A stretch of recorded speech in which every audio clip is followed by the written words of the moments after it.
So welcome this evening. I'm Pam Agwa, and I'm excited to learn alongside you. I'll share a little bit about my daughter in a bit, but just give me a second. All right. So this is session 2, and we're looking at Indigenous Education through Inquiry with the Ontario Learning Network. If you tweet actively, you can use the hashtag Ontario Learns or en français Apprentissage Ontario at Deltech or ALP Learn. Just sharing with you again, if you do tweet, that's my Twitter handle at AgawaP. And there's my contact information should you want to chat or you have a question, or maybe I talked about a resource and we didn't drop the link and you're curious about it, like feel free to reach out. Definitely available. We always want to acknowledge the land that we're on, and I noticed some names this evening who weren't here last week, so I'm always interested on where you're joining us from. I'm currently in the traditional territory of the Georgina Island First Nation Anishinaabe family, I call them. I'm a visitor in this territory. My home territory is Batchewana First Nation, just outside of Sault Ste. Marie. And, I operate very much like a visitor in this community. And I never speak on behalf of or for, but definitely beside, alongside, and sometimes if they ask me to, then I will speak on behalf of, just because of the knowledge that I carry about the system and the students that we serve within the system. I have shared this last time. It's just such a appropriate quote. There's a lot of conversations about land acknowledgements and who does them and what do they sound like and what don't they sound like and what are important components of them. And, it's one that I always kind of struggle with in terms of teaching, just to be ridiculously honest. I always have said, few times I've been in some groups and they're like, oh, Pam, can you do the land acknowledgement? Well, as an Anishinaabe, like I know where my family's from, the lands that they traveled through. And I think that this is a good opportunity for those who are settling in these lands or have settled in these lands since the beginning of time to learn about the treaties that exist within these particular territories, the promises that were made.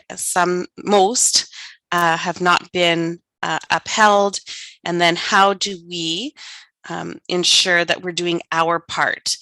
And how fitting that this week is National Reconciliation Week, and then tomorrow is the day that they've assigned in response to the TRC. Talk a bit about that tonight as well. So Eve Tuck's quote is really appropriate. I read it last time, so I'll just leave it up for a minute for you to read. And maybe when you're done, why don't you pop into the chat and let us know where you're joining us from tonight.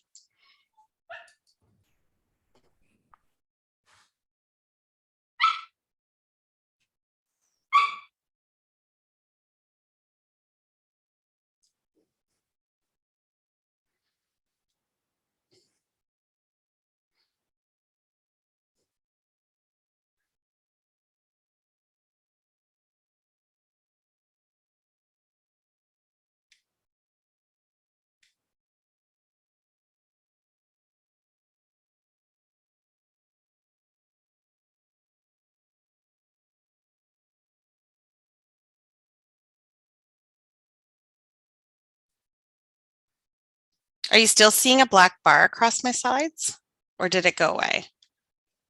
It's still there. We've got now that one disappeared. We still see a black bar just above the K right in the middle of your screen, right there. Yep. Got it. Thank you. Thanks. Okay. And maybe also let us know what you do, right? So who you are, where you are, and what you do. Just want to share with you that the session is being brought to you by OECM in partnership with Dell Technologies and ALP Advanced Learning Partnerships. OECM is a trusted not-for-profit collaborative sourcing partner for Ontario's education sector, broader public sector, and other not-for-profit organizations.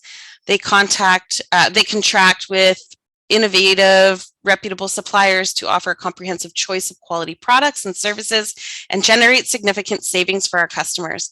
Designed in consultation with Ontario educators, this is one of the many offerings that have been curated and selected to support educators in pursuit of the 3 ministry goals of achieving excellence, social and emotional learning, and equity and inclusion. And I'm going to add Indigenous Ed.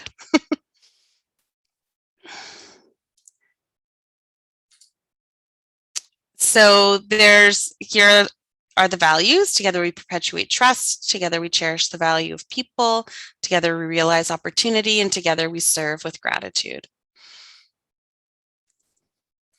We are going to record the session, so should there be something you want to revisit afterwards, these will be available on the OECM website.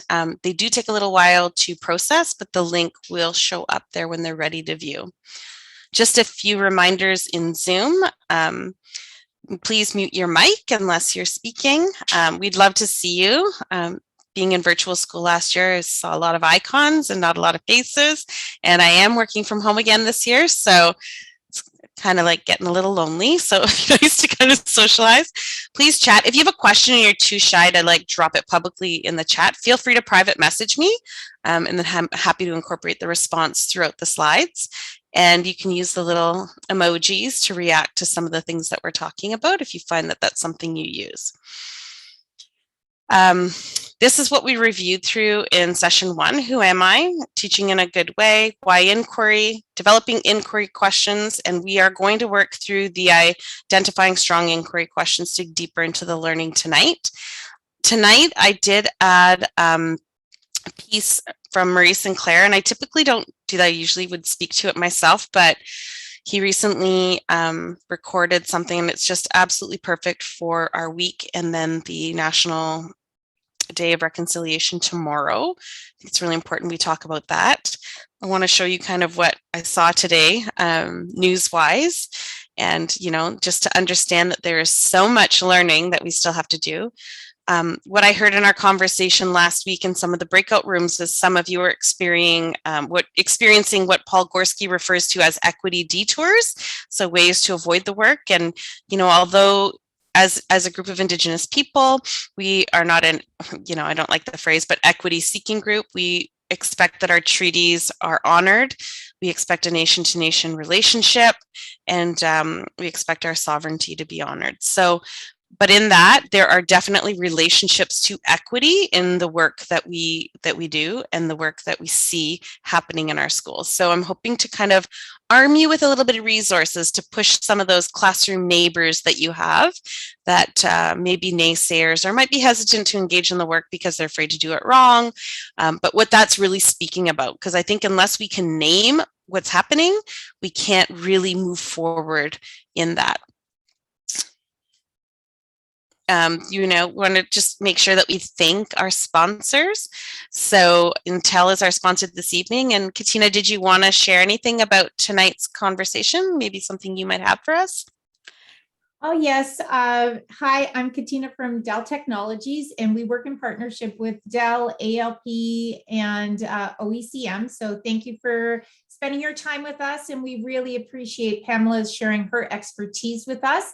For those who have attended in the past, we do a bit of a lucky draw at the end. So I'm just going to pop it in the chat. If you'd like to participate, please fill that out. And then we do a spin the wheel at the end of the session. So again, thank you for being here, and welcome everyone. Have a great learning session.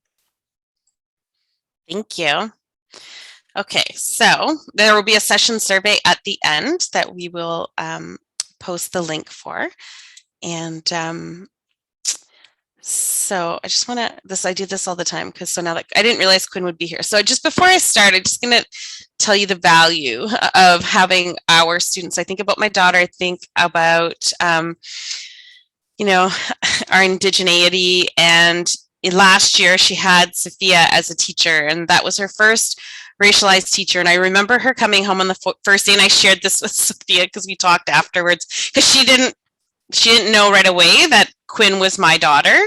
And so when we chatted, I said to her, Quinn came home so excited. She's like, oh my gosh, Mom, I think we're actually going to talk about white privilege. I think we're actually going to talk about dominant narratives. I think we're actually going to confront inequities in the system. And I'm really excited about the school year. And so, you know, we can never underestimate the importance of putting, you know, inviting and giving space to Indigenous voice, but also racialized voices. There's just like a relationship that we have instantly when we work alongside folks who understand how oppressive this system can be, how oppressive the curriculum can be, and how we can work together to shift change. So, you know, I love the relationship they have. Like, I feel like I know I'm an administrator and that, but I would be totally cool if the two of them were like on a texting relationship. As much as that's not, you know, something that you know, they advocate for, but I just feel like there's such a good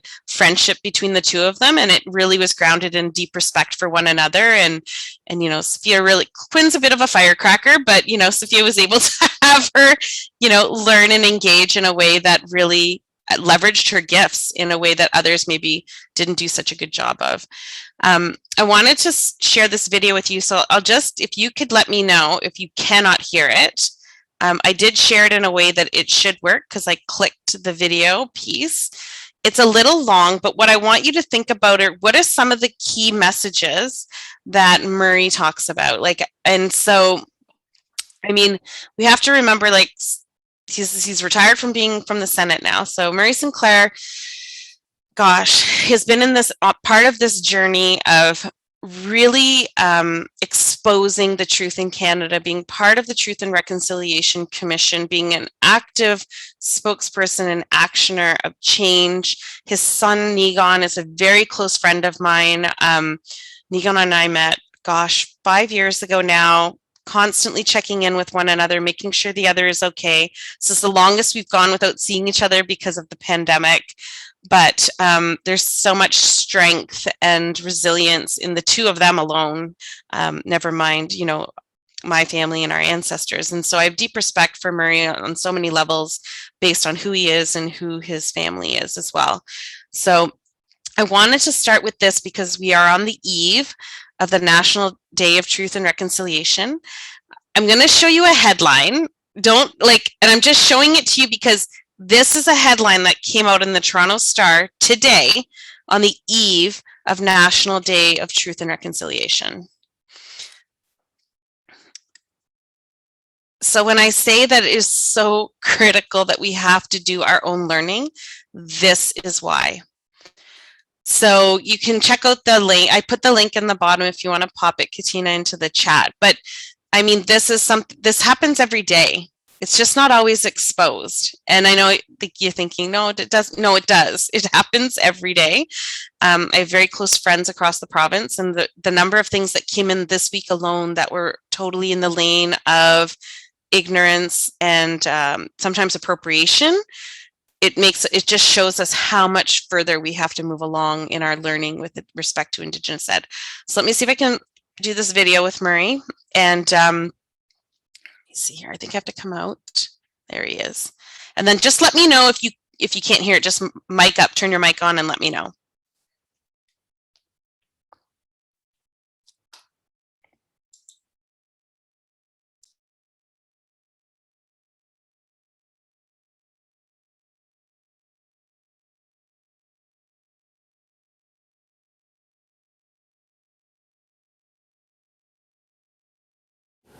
Hello, everybody.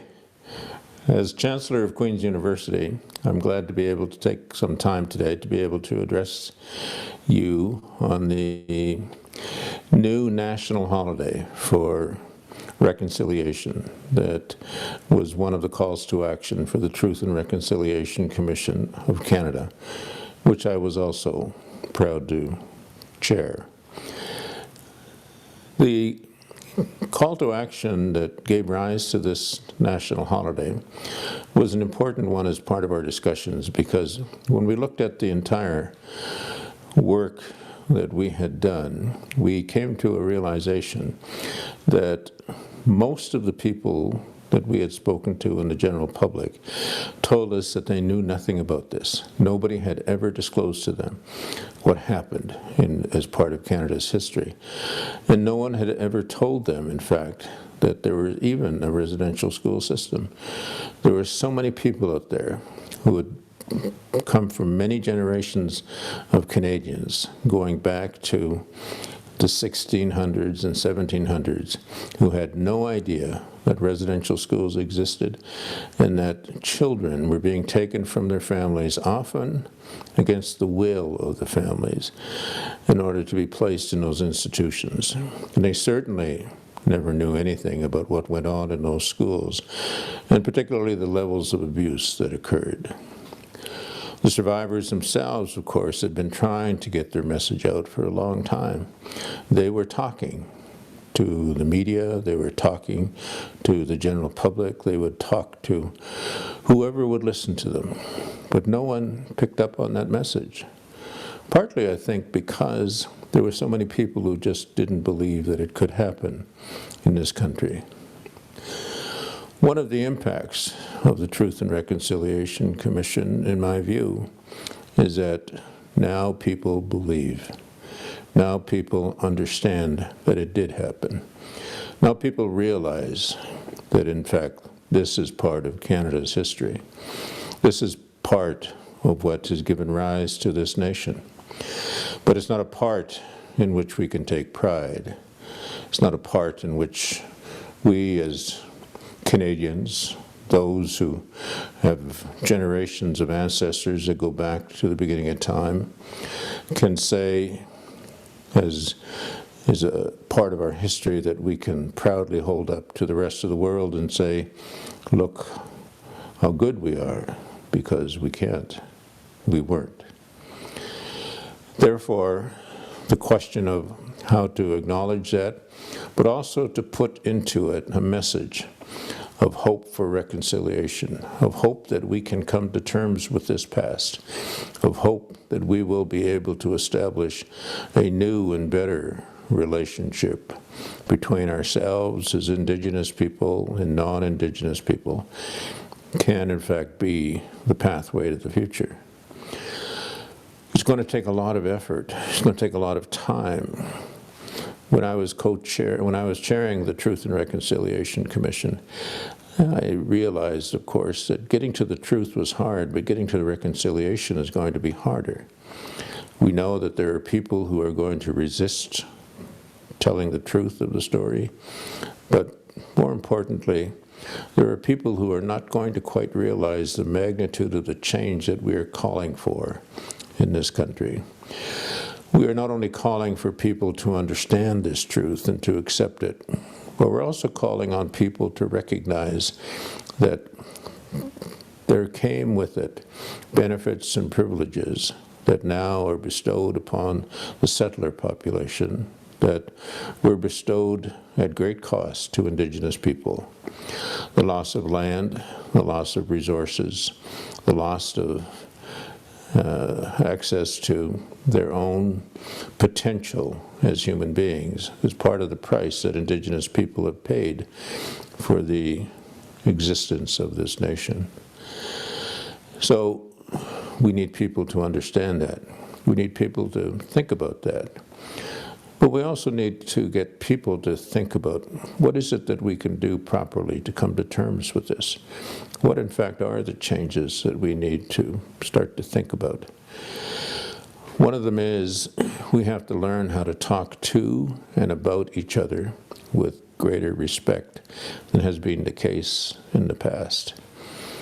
Our education system in the residential schools was bad. There's no question of that. We worked hard to take away language, culture, and a sense of history, a sense of validity from Indigenous people.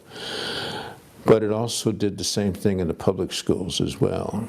The public education system that most people in this country have received spent a great deal of time in talking about the history of this country, in saying that colonialism was good, in saying that Indigenous people stood in the way of national trends. Indigenous people, in fact, didn't have any rights, that they were heathens, they were savages, they were less than the settler population.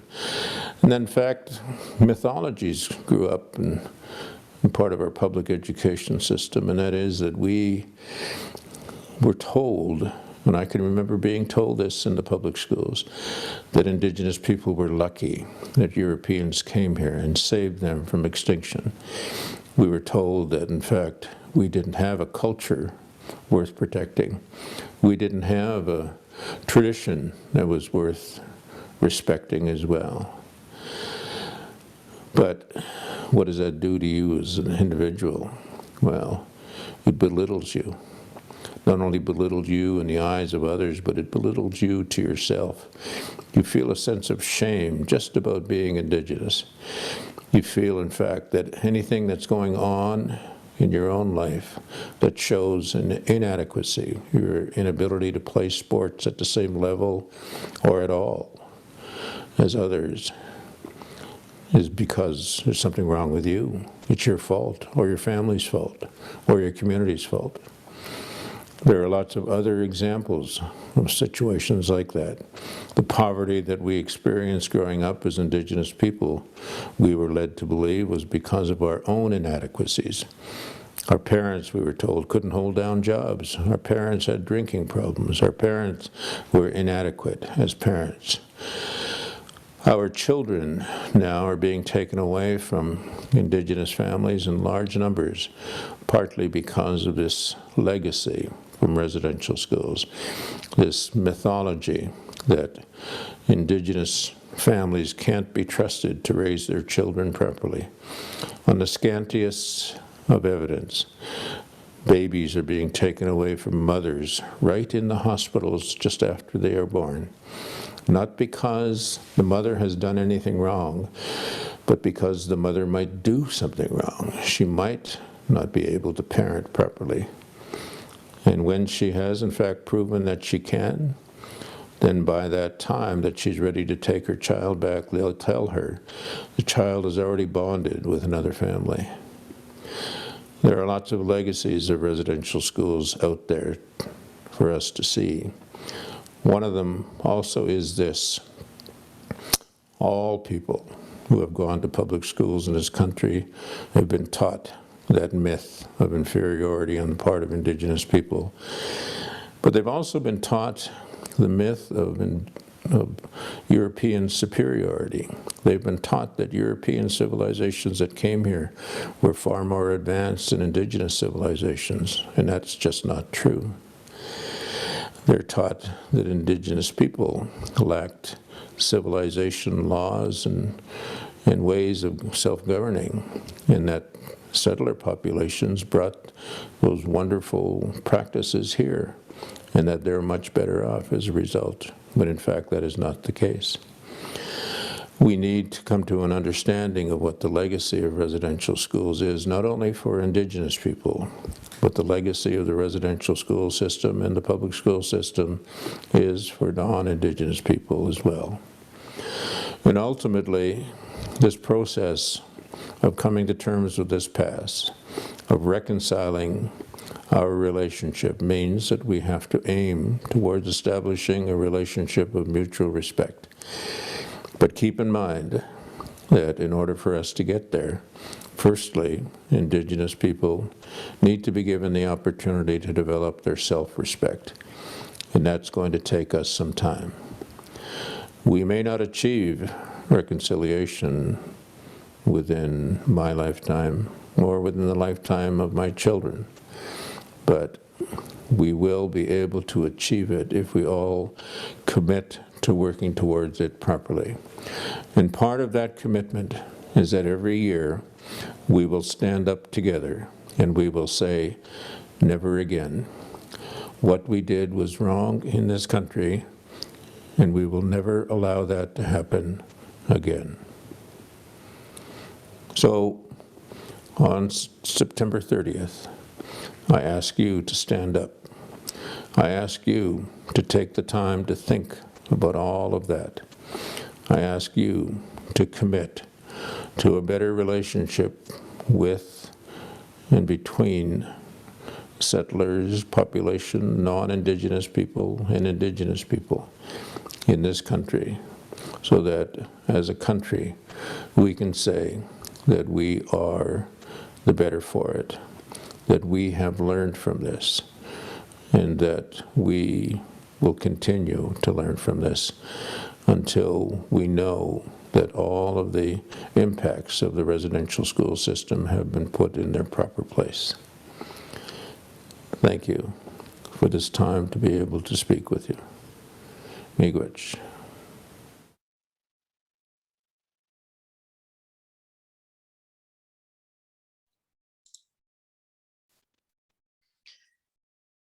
Okay, so I kind of would like to talk about that a little bit. Let me see.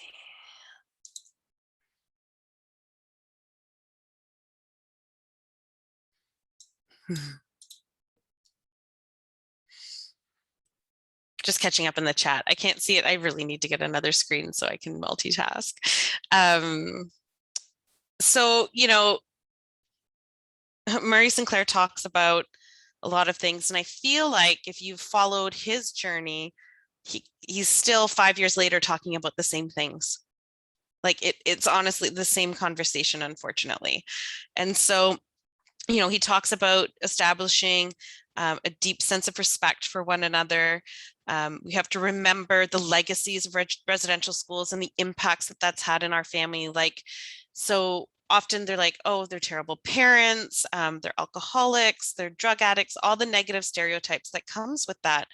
But I think, you know, I always wondered, you know, if your children were removed from your home, what would be your reaction? And then they return to you broken. They've lost their language. They can no longer communicate with you. They're stripped of all of their cultural identity, all of the things that make them who they are as a whole person. And they return to you, and you've not been able to share that love, that instinct, that parental instinct that you have for the last, you know, 8 to 16 years, because that was the general duration that they'd been removed, if they ever returned back home. And then now you're expected to parent, right? And so we have to be mindful of that story. We have to understand how that's impacted multiple generations.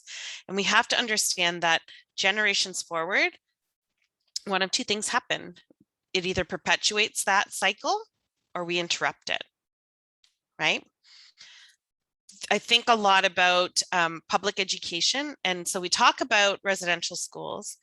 We don't talk as much about Indian day schools. So when the government ran out of money to fund residential schools, the churches still put their schools in the community and they ran them on their own without the government funding in those Indian day schools. So my father is an Indian day school survivor. He lived in he was the youngest of 10, lived in the community, and by about grade 4, they decided to move into the city. And he attended, my grandfather was adamant that his best education would come from the Catholic system. And so he had put him in a Catholic school for a year. That year, he made my dad swear he wouldn't fight, you know. My dad's like, I won't fight. I promise I won't fight. And the third day, he was followed home and a boy fought him. My dad let him hit him 5 times. And then my dad's like, this is ridiculous. And he fought back. My grandfather was pissed. So my dad's like, I couldn't help it. I couldn't let him just keep hitting me. I had to get him to stop. What was I supposed to do? And it was a young white boy.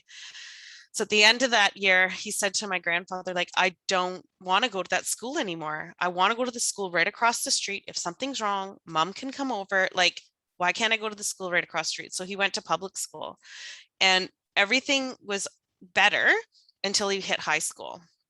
And then when he hit high school, there was a lot of things in the system that were still broken, that were legacies or carryovers of treating Indigenous people as less than. So this is a legacy that exists in a system that we all educate in, right? And so, and many educators have a legacy of educators in their families. So I think a lot about, like I grew up in Sault Ste. Marie, and essentially there are two identities at the time in my generation, and you were Italian, you were Ojibwe, or you were a combo of both. And then there were some Greek families, but they were not as large as the Italian family. It was like Italy part 2. Like everyone, it was like Vaughan when I moved down here, lots of Italians living in Vaughan. Sault Ste. Marie was like that. A lot of Italians settled into the Sioux.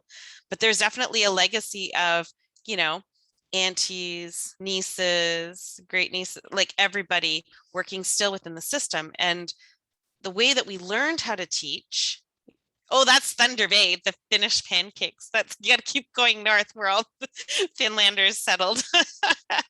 But so true. And so we think about the legacies and how we learned. Like, none of my education ever centered Indigenous voice until in my third year, I took 2 courses, actually 3 within Indigenous education, and 2 of the 3 instructors were elders. And I thought, this is the coolest thing I've ever seen. And up until then, they were the first Indigenous leader of education in front of me, like giving me knowledge or bringing me into the learning. And so we really have a responsibility to disrupt those narratives, that colonial structure that we all work in. And it's really difficult. So when I think about the reason why I go on about Sophia, and I'm not trying to embarrass her, but Sophia was probably one of the first teachers who saw Quinn for who she was as a learner. And it's so hard when you have me as a mom who knows the system quite well and has really worked hard at disrupting the system, to have your children then moves through the system. There are people who either deeply respect me or people who like want me gone because I'm making things very uncomfortable all the time. But with Sophia, like, one of the things right away when Quinn came home and she was so excited to actually confront that there was a dominant narrative, like she was just like pumped to learn. That was day one. I was like, she's going to be fine all year. She's going to be totally fine. And she still is. And the only reason why we didn't go to the local school was because one of my good friends, Michelle, is the principal at Bill Carruthers, and she's Black. And Quinn's like, I want to be at a school where there's a racialized administrator. Only they will understand who I am. And you're friends with Michelle, and I know I can go to her with problems. So don't underestimate our kids not knowing how to navigate these systems, right? But we need to do a better job in our buildings. And I'm not saying we like, I love to keep in my little room, but then I realize how it's important to kind of bring that out beyond my walls. And who can I bring in with me? Because it's super lonely, which was a conversation that was kind of happening in one of the breakout rooms. When he talks about, I took, like, because I just love Murray to death.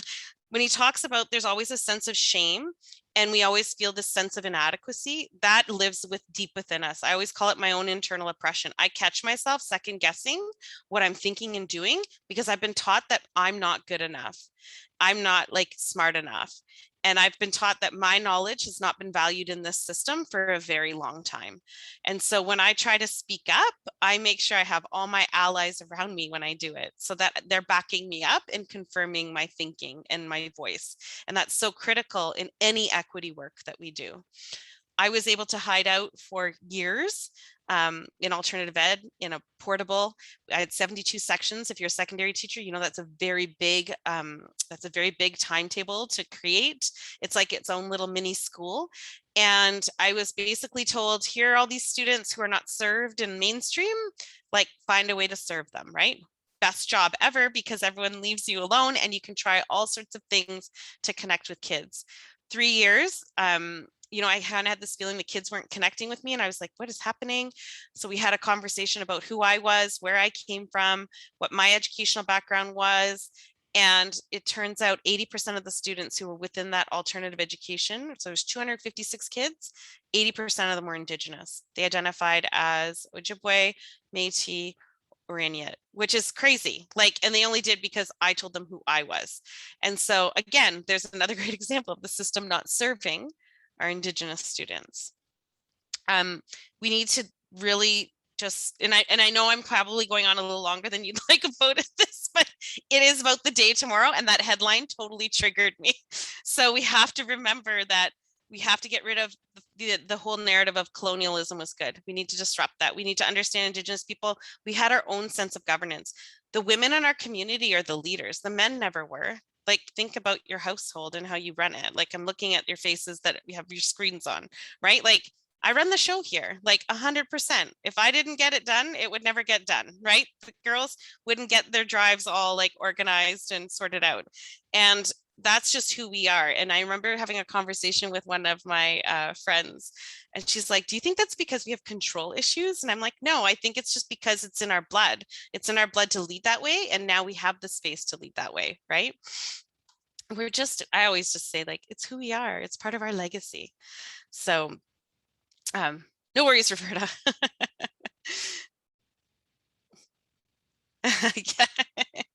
Quinn is in 100%. Quinn is totally one more. So just before we got on the call, we had a conversation. I'm like, you chose to go to a uniform school, but you're trying to find a way to not really wear the uniform, because today she had a hoodie and then the t-shirt on top. And I'm like, that hoodie's not a uniform hoodie. And she's like, I asked MLJ and she said it was fine. And I was like, just my kid, right? She kills me. But my girls are all like that, so I'm not surprised when I get phone calls. And then I have to explain to maybe the administrator or the teacher, maybe how they're perpetuating colonialism. So you always know how that conversation goes. If I'm talking to the teacher, the next call I get is from the principal backing the teacher. So we got to stop doing that. We got to have a conversation with the teacher to say, listen, there are some valid points here, and we have to call it what it is. It's anti-Indigenous racism, 100%. And so if we name it, we support the learning around it, I honestly think we can shift and move this system in a good way. So the best line in there, we want to move to a relationship of mutual respect and an opportunity to develop that self-respect. And that comes in relationship. We don't, our whole culture is not about hierarchy at all. So when we talk about chiefs and chief and council, those are Indian Act imposed things in our communities. That's not who we are. And so I always struggled with that. I would talk to anybody just like they were like having coffee in my house, regardless of title. So hierarchy is always a bit of a struggle. Okay, I'm going to try to share my screen again. Let's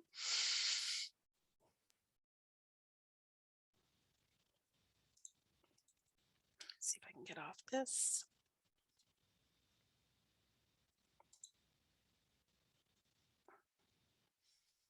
So this, I think, is really important.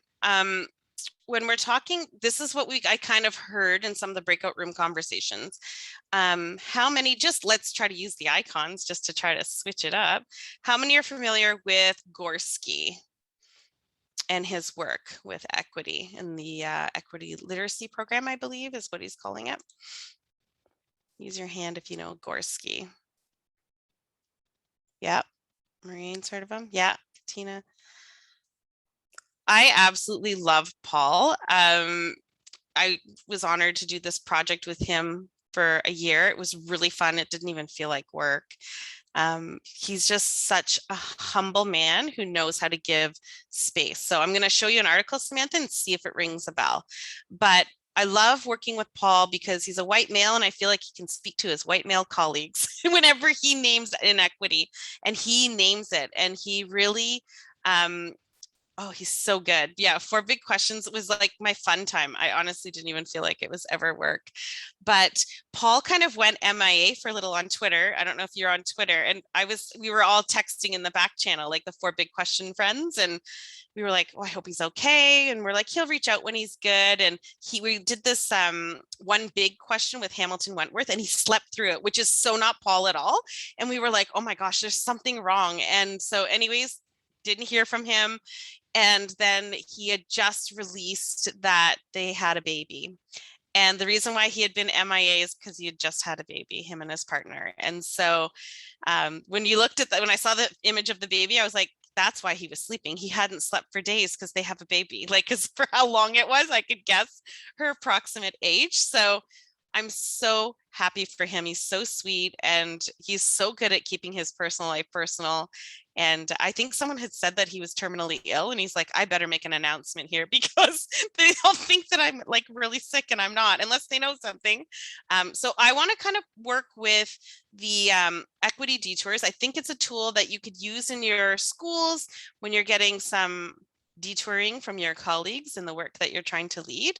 And what I thought we could do with it is we could create 4 rooms. If we could create 4 breakout rooms, Katina, and whoever is in room 1, if you could read through Pacing for Privilege Detour, and then room 2, Poverty of Culture Detour, room 3, Deficit Ideology Detour, and room 4 would look at Celebrating Diversity Detour. That one for me, I think, attaches itself to tomorrow with Orange Shirt Day and National Day of Reconciliation. And what we're going to do is I did create a Jamboard where you can post some of your thinking, and then we'll have someone from each group report back if that works. So I'm going to just pop the So there's the article, and then here's the Jamboard. And then if Katina, could you create the you can just do a randomization of groups. Just need 4 of them. Perfect.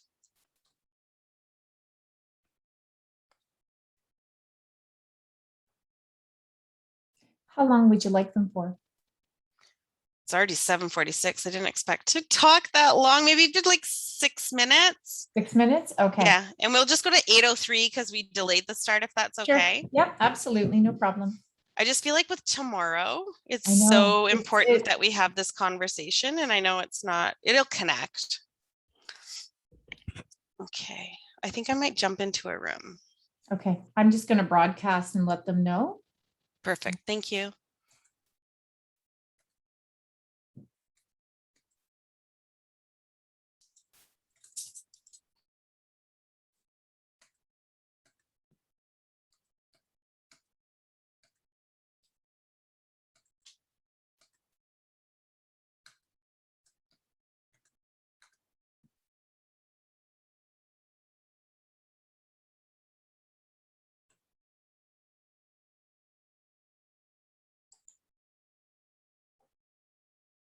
Yeah. Yep.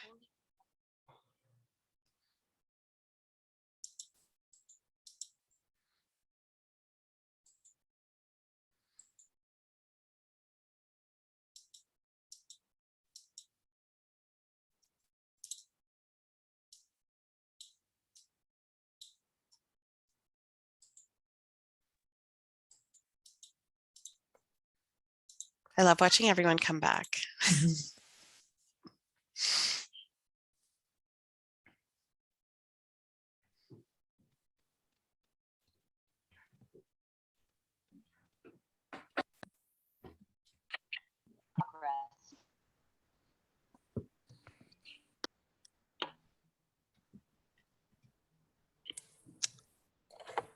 Awesome. I think, yep, we're all back. And just curiosity, how many have used the article before or read the article before? Okay, good. So I'm thinking about the room that I visited last day, and I felt like you could have talked about all those detours with those teachers that were kind of your naysayers in your building, right? So I wonder if we could have someone who is in room 1 kind of share just a synthesis of your particular detour.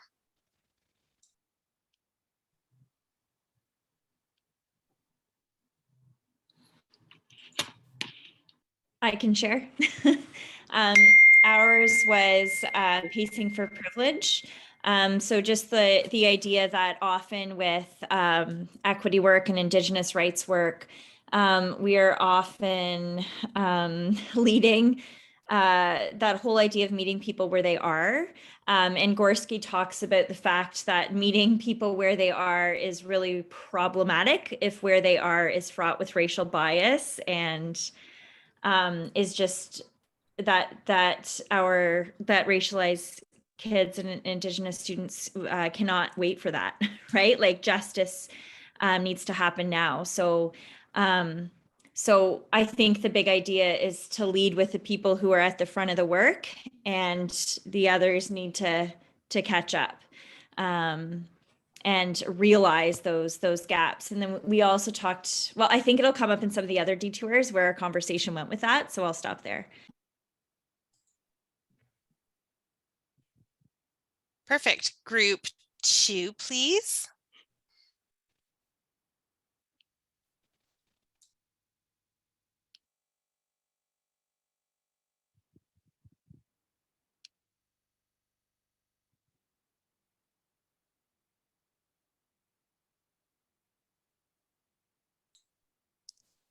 Yeah, I was going to say, I know Sophia was in that room, so it's Sophia's night. I know, right? Seriously? I was just trying to get my son onto piano.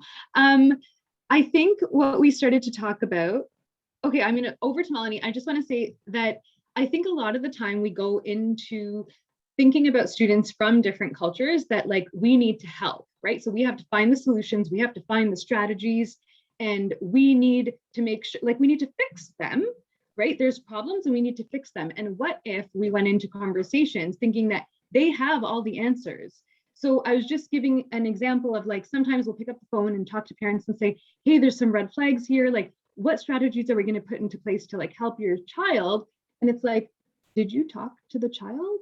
Like, did you figure out what is up first and how we can change things in the classroom or the way that things are being taught? Or, and I think that sometimes that's missed. Like, and maybe again, with really good intention, but we don't realize the impacts that we're having when we don't go in with, they have the answers. We need to figure out how to give them voice. They have voice, how to provide space, and to listen and to actually believe. And like, Melanie, over to you. So just to add to that point, I think a lot of the times our voices are being centered when it's not the voices of our learners or of the students that we serve. Thank you. I have to stop calling them our learners, the students that we serve. Really, you know, coming from viewing the students that we serve through, I like to call it asset driven versus a deficit vision lens. Taking a look at, as Dr. Goldie Muhammad often states, cultivating that genius right in front of us. There's genius in every one of our students. How are we cultivating that genius in front of us? I don't know if there was anything else, but that was the main point, I think, is we're not asking the why. And like it's like the document said, we can't solve a problem that we don't know exists or that we refuse to admit exists.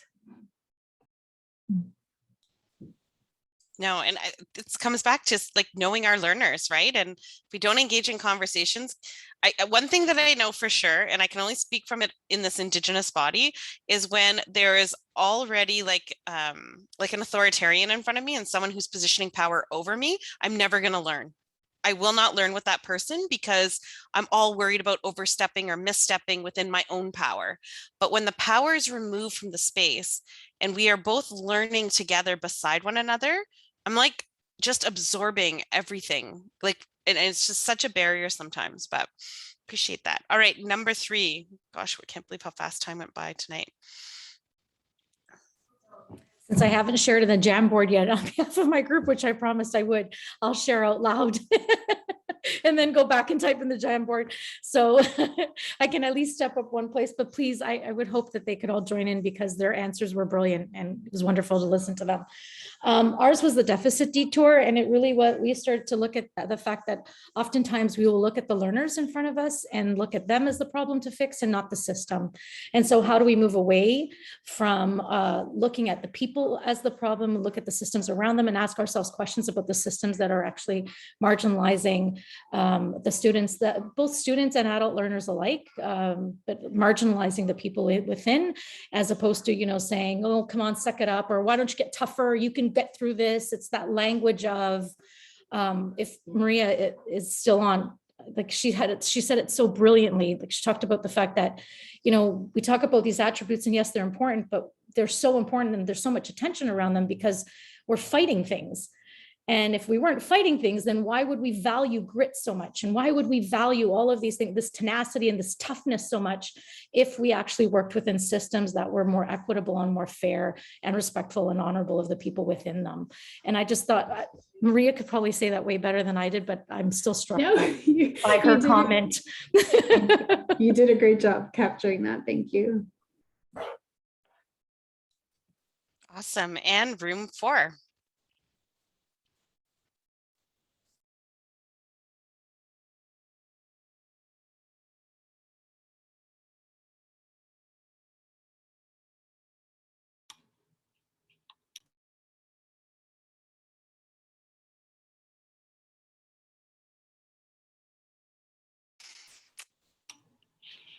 Anyone want to share? Okay, I can share. You guys hear me? Yeah. So we had the celebrating diversity detour. So it's more of like that tokenism of using our diverse racialized students to kind of put on that show of teaching to the white students and staff. And we thought, as the article said, it's racist in its own way. So a couple of the conversations that we had is signaling out your diverse students for the education of white students. It's still a form of white privilege. Using students of diversity to educate white students is a detour itself. And one of the members said, you know, ick. It's like, why are we doing this, right? It doesn't sit well with us. And nothing about me without me was something that was shared as well. And we just talked about moving that whole Eurocentric curriculum and incorporating the diversity into the curriculum, as opposed to having these one-off, you know, diversity friend or International Day or whatnot, where it becomes more of a showcase and almost targeting the racialized students. I don't know if I left anything out, sorry. No, it's true. And think about the iceberg, right? That's an image we typically use, that cultural iceberg. And how are we getting into the depth of that and staying out of the 4 F's, right? The food, the fashion, the festivals. And we added the 4th and I already forgot what it was. It's too late at night. It's after 8. So I know flags. Yes, flags. That's the one. So, you know, I know tonight we didn't get to the inquiry part, but I think just with what's happening this week, kind of where I've been in my own headspace this week and thinking about how we engage with our students tomorrow, our Indigenous and our non-Indigenous students, and just really maybe using that as a platform for maybe initiating a relationship and thinking about how that can be a mutually beneficial relationship. I think that's a good place to be. We're talking about Indigenous education. That's our foundation for all of it. So fastest hour ever. Miigwech for coming this evening. We will, I promise, close out the back end of the inquiry piece and how you do that. Thank you for the provocation that was shared on Twitter. That was amazing that you used that in your class that week. That was kind of great to read. And then I'll show you what you could do next if you want to keep moving forward with that provocation. I think Katina is going to do a draw. I actually have to run. We have too many kids and we dropped a pool into our yard. So I have to go and pick one up at hockey, and then beautiful Quinn over at dance. So I'm just going to turn my screen off, and I just want to say Bama P and have such a good night. And I look forward to seeing you next week. Miigwech. Thanks so much, Pam. Really appreciate it. And tomorrow is going to be an interesting day for all of us. So with that, we'll close it off. And I do have everybody's names. I'm just going to share the screen so that we can just do a last 2 spins of the night.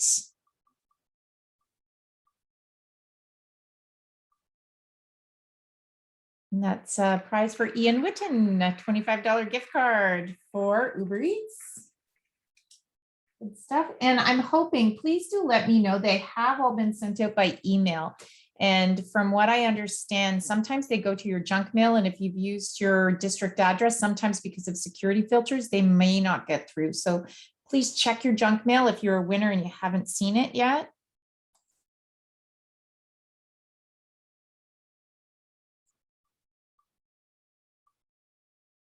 And Ashanti, there you go. Thank you so much. So you'll be receiving some Uber Eats gift cards that we hope that you enjoy at some point, and we'll call it a night, everyone. So all the best. Tomorrow's going to be a thoughtful day. Wishing you all the best. Take care. And there will be recordings of these sessions populated on the registration area. Hopefully we'll see everybody next week. Good night, everyone.